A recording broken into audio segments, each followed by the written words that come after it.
Si vous aimez cette vidéo, Kili vous invite à laisser un pouce en l'air et à vous abonner à ma chaîne, merci. Salut tout le monde, bienvenue sur ma chaîne. Aujourd'hui on se retrouve pour une vidéo sur les sourcils. Donc si vous suivez un petit peu mes tutoriels maquillage, vous savez que c'est quand même un sujet qui me tient particulièrement à cœur parce que j'ai énormément de mal avec mes sourcils. Aujourd'hui on va aborder plusieurs sujets, donc que ce soit l'épilation, la forme de sourcil idéal. On vous montre plein de repères sur internet comment faire le sourcil idéal. Moi je vais encore vous en montrer des autres parce que pour moi ils sont pas forcément très corrects pour tout le monde. Donc on va parler des formes, on va parler de maquillage, comment tricher avec du maquillage, et on terminera par parler des soins qu'on peut apporter à nos sourcils. Allons-y!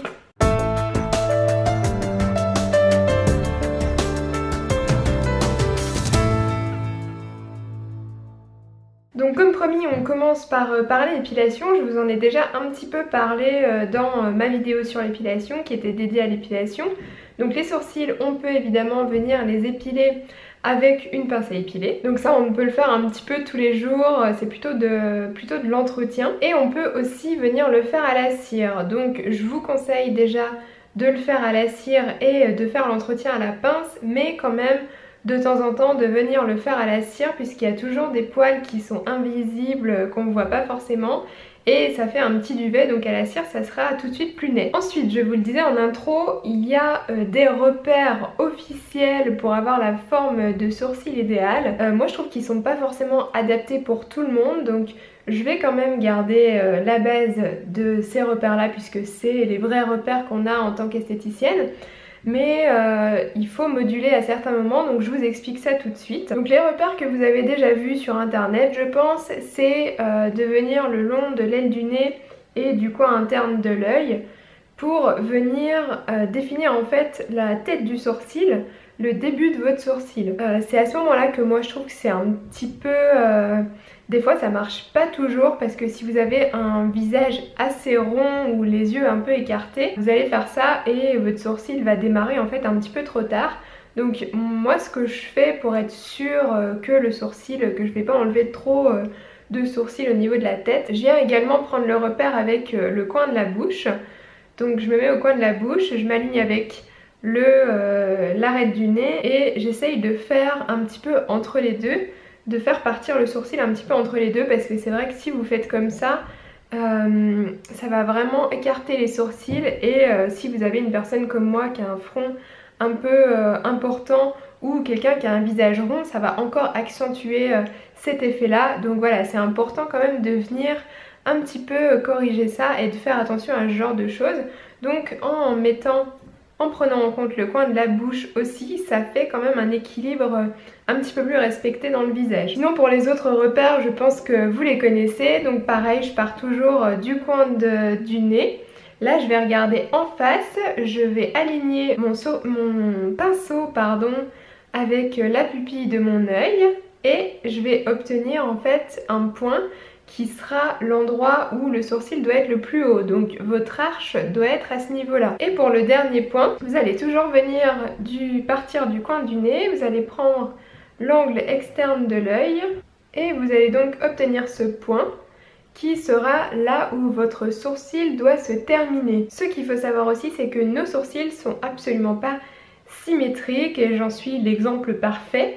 Donc mes sourcils ne sont pas symétriques, mais ça c'est normal, ne vous faites pas une parano là-dessus, essayez de corriger au maximum pour que ce soit symétrique, mais oui, non, ils seront jamais symétriques. Pour obtenir cette forme idéale, vous allez pouvoir venir tricher de deux manières avec du maquillage, soit avec un crayon à sourcils ou soit avec de la poudre à sourcils. Alors moi j'utilise les deux, ça dépend en fait du fini que vous voulez. Si vous avez les sourcils vraiment clairsemés, qu'il y a des trous dedans et que vous voulez en fait combler ces trous, utilisez plutôt un crayon qui va vraiment venir dessiner sur la peau, alors que la poudre accroche en fait uniquement dans les poils déjà présents. Donc si vous voulez vraiment combler les trous, venez déjà redessiner au crayon. Le crayon c'est quelque chose que j'utilise régulièrement, mais il faut vraiment faire attention avec ce genre d'outil parce que ça fait vraiment un effet très défini, donc on ne veut pas que ce soit quand même trop géométrique et que le sourcil soit trop défini, il faut que ça reste quand même naturel. Moi j'utilise celui de Benefit, le Precisely My Brow Pencil, parce que il est super fin, il se présente en fait sous forme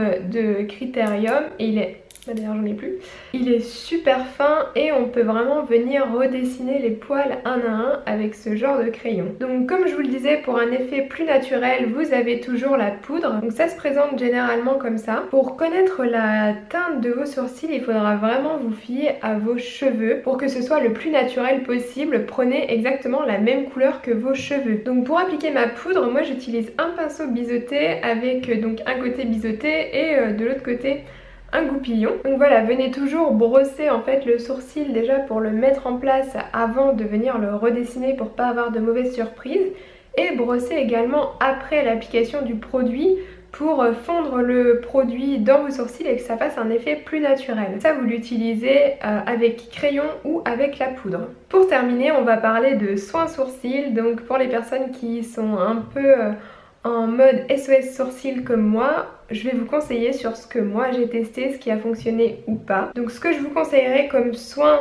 déjà pour entretenir en fait la qualité de vos sourcils, vous pouvez également le faire pour les cils, c'est d'appliquer de l'huile de ricin. Ça je crois que tout le monde a déjà entendu cette astuce, donc l'huile de ricin ou castor oil, mais qui n'est pas de l'huile de castor comme on peut voir souvent dans les traductions. D'ailleurs je me demande comment on peut faire de l'huile avec un castor, mais bon c'est pas grave, c'est une autre histoire. Donc l'huile de ricin c'est bien parce que vous allez pouvoir l'utiliser sur les sourcils, sur les cils, sur les cheveux, sur les ongles. Donc moi en fait j'avais gardé un goupillon d'un ancien mascara que j'ai terminé et je trouvais que la brosse était pratique, elle était un peu fibreuse donc elle était pratique pour appliquer l'huile de ricin. Il faut qu'en fait les poils soient un petit peu serrés et que vous ayez une brosse assez fibreuse. Donc moi je viens appliquer mon huile de ricin et je viens passer en fait le soir dans mes sourcils. Et sinon j'ai aussi testé un produit pour stimuler la pousse des sourcils si vous avez pour une quelconque raison des trous dans les sourcils ou si vous avez envie de laisser pousser vos sourcils, que vous les avez trop épilés ou quoi que ce soit. J'ai testé en fait un gel à sourcils de chez Talika qui s'appelle le Liposil. Donc ça se présente sous la forme d'un gel avec un embout type embout gloss et on vient appliquer ça matin et soir pendant 28 jours pour stimuler la pousse des sourcils. En ce qui me concerne, je vous dirais que ça a plutôt bien marché. Je pense que ça aurait pu mieux fonctionner si j'avais été plus régulière. Je vous avoue que je ne l'ai pas fait matin et soir pendant 28 jours. Je l'ai fait quand j'y pensais, enfin surtout le soir. Je suis sûre que je l'ai appliqué tous les soirs, mais le matin je vous avoue que je le faisais un petit peu quand j'y pensais. Et surtout quand j'avais le temps de venir appliquer le produit, d'attendre que ça sèche et de pouvoir me maquiller derrière. Donc c'est pas le cas tous les matins. Donc je vous avoue que j'ai pas été très régulière, mais en tout cas ça a quand même fonctionné pas mal pour moi. Ça a pas été miraculeux au niveau de la tête, mais en tout cas ça a comblé les trous dans le reste de mes sourcils.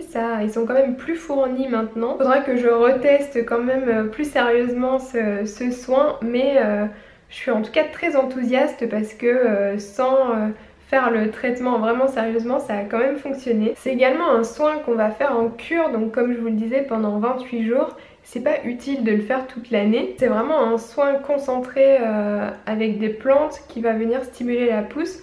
Donc faites-le pendant 28 jours. Si ça marche pas, voilà, tant pis, vous aurez essayé, mais respectez bien quand même ce mois de cure et ne le faites pas toute l'année. Alors je crois que je vous ai tout dit sur les sourcils. Comme d'habitude, si vous avez des questions, n'hésitez pas à les laisser en commentaire, je me ferai un plaisir d'y répondre. J'espère que la vidéo vous a plu et je vous dis à la semaine prochaine, ciao!